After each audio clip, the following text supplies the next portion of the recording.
Okay, so in continuing with some duotones, some internal color to these wings, duotone is taking the local color and splitting it into a light value and a darker value. So I'm starting with duotone shadows on the wings. And what I did is I just copied the wing that I want to split into duotone and duplicated it onto a new layer.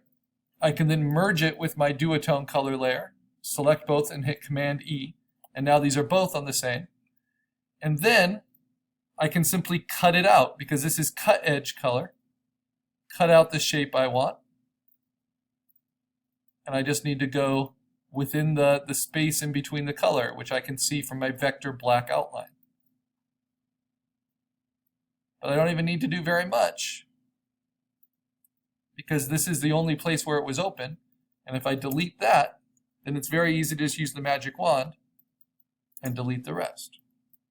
Then I can fill it in with this darker color using option that I've already selected. So very important, when you set up duotones, you do them on a new layer so that you have your flat color underneath.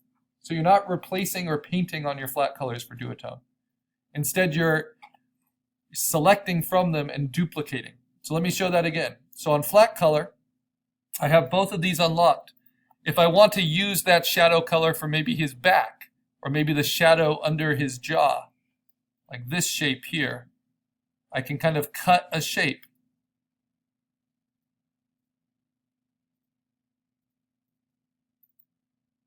Like that.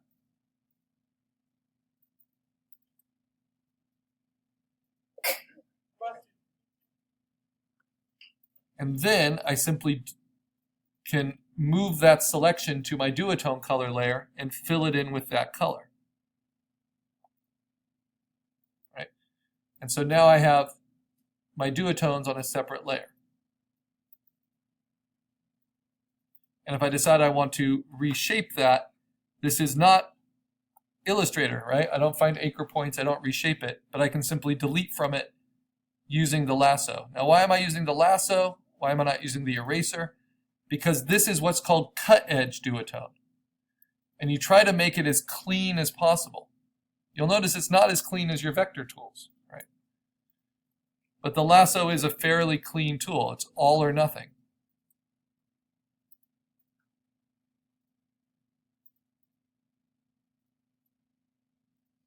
And that's why you try to perfect your vector as much as possible, because your coloring is not going to be as clean if you're doing it as a raster.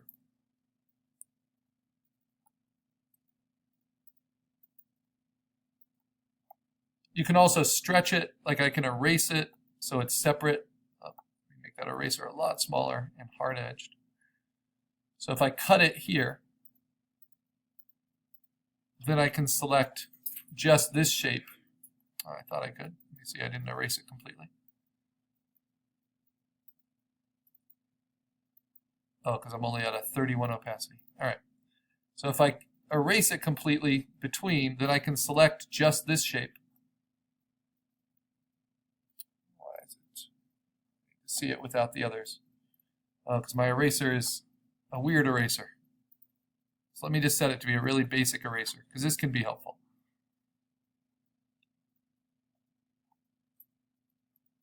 This was a one-point eraser. So you can see my duotone layer is not super clean. You know, it's got little debris, but that's fine because it's all, oops.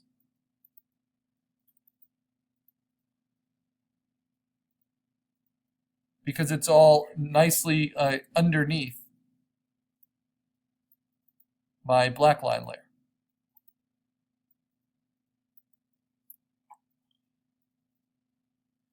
So by cutting it, I'm able to select it alone, or I can just lasso around it.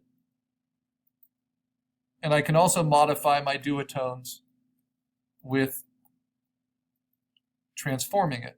Command T, I can warp it, almost turn it into a shape tool. And often that's a way to kind of modify and play with it without having to always draw perfectly smooth lines with your lasso. So here's the goal now. If I'm doing my duotone shadows on the blue, I want to kind of pick all of them. So I'm going to use my lasso and I'm going to do the rest. I want this part of the blue of that leg to be that darker blue. So I'll select that. I don't even need to be on the flat color layer anymore. I can just use the paint bucket, select the color, drop it in.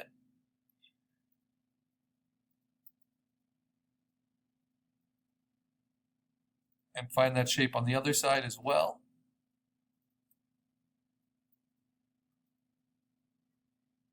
And when you're doing duotone, my recommendation is always starting with cut edge, just like this, where it's clean, it's defined, and then you can always soften it later. But by using this, it's not that risky, but what's difficult is trying to figure out light sources, right? So I have kind of lighting coming from here, hitting the top of the legs, but it would make sense that this would also be in shadows. Let me add that in. Maybe even make kind of a shape there.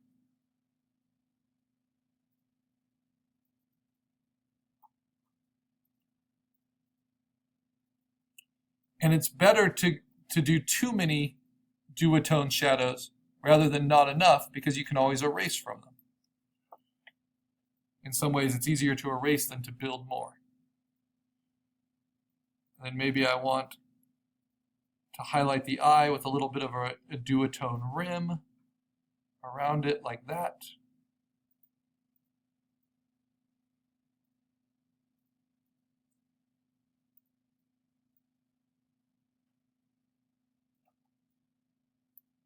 I drop in that blue color.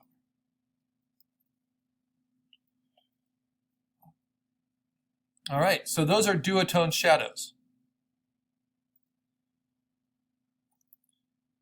But there's more you can do, and I think the duotone shadows are helping, on all the different backgrounds. But there's more you can do, even with just flat color, to play with your image, depending on what it is, before we get to even duotone color.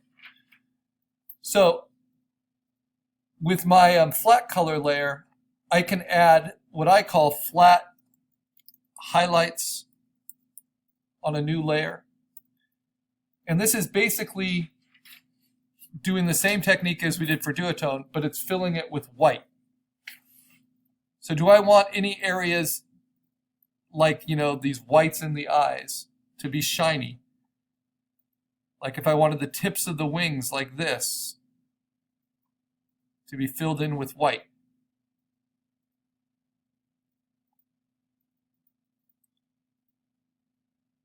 That is not actually duotone, because white is not a variation of blue.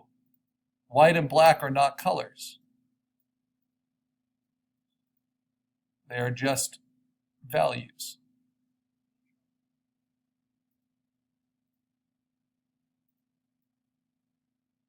And so you can get a little bit more bang from your buck with your flat colors by deciding where it should be, where you should have white highlights, and you paint those in, right? And where you might want to have what's called full bleed, which are filled in blacks that aren't part of your vector line work already.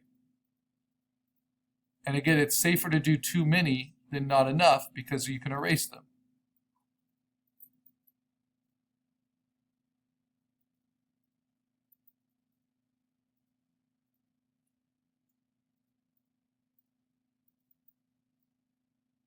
So I might actually kind of rim most of the wing this way,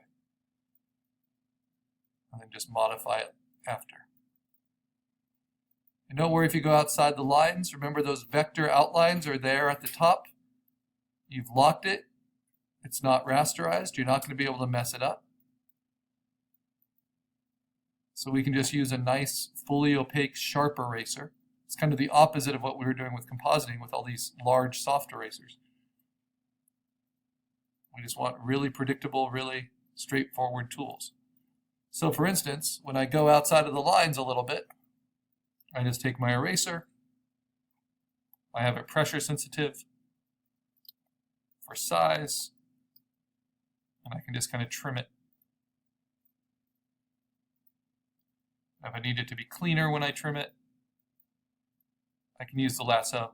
Now, what if I really love that vectors can give me perfectly clean curves? Well, I can use the vector tools in Photoshop. And this is how. I can use the pen tool, and for this curve, I can plot it, drag it out, design my curve, just like I would in Illustrator.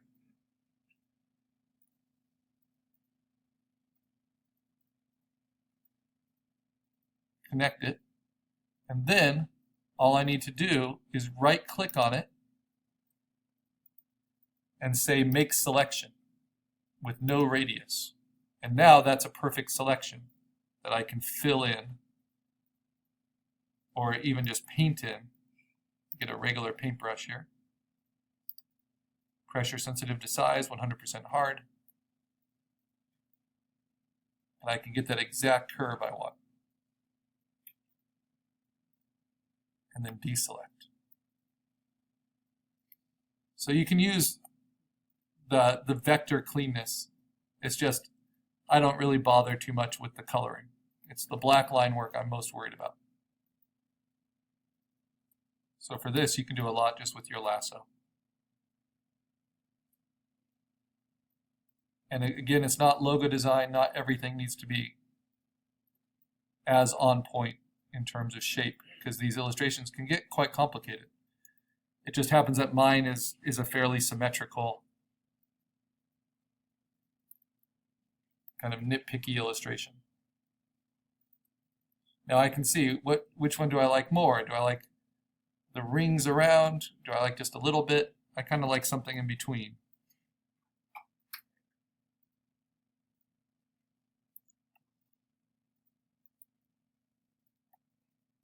So these are not duotone highlights. These are just white highlights, just filled, complete highlights. And those can be added to flat color without it officially not being flat color anymore.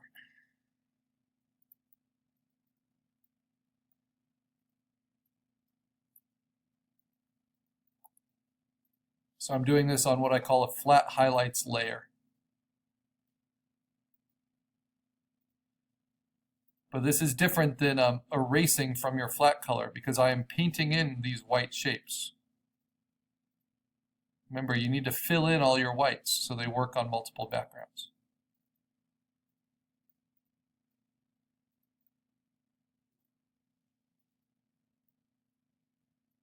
And just like anything you do, you'll get better with a lot of repetition.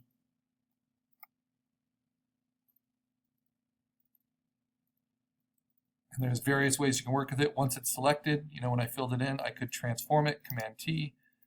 I can warp it and kind of push it around until I'm happier with it. Lots of different methods. And remember, if you go outside the lines, it's just simply a matter of erasing or of painting it in. But this is cut edge, so my favorite tool to use is the lasso to get really clean separations. There's no softness between where the colors change. It's a cut.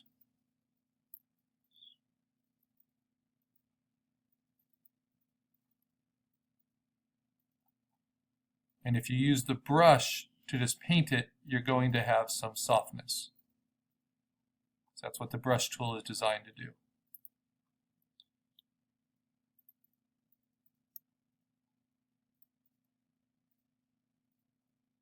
But when you use the lasso without any feathering, you can get, cut right on exact pixels. And fill it.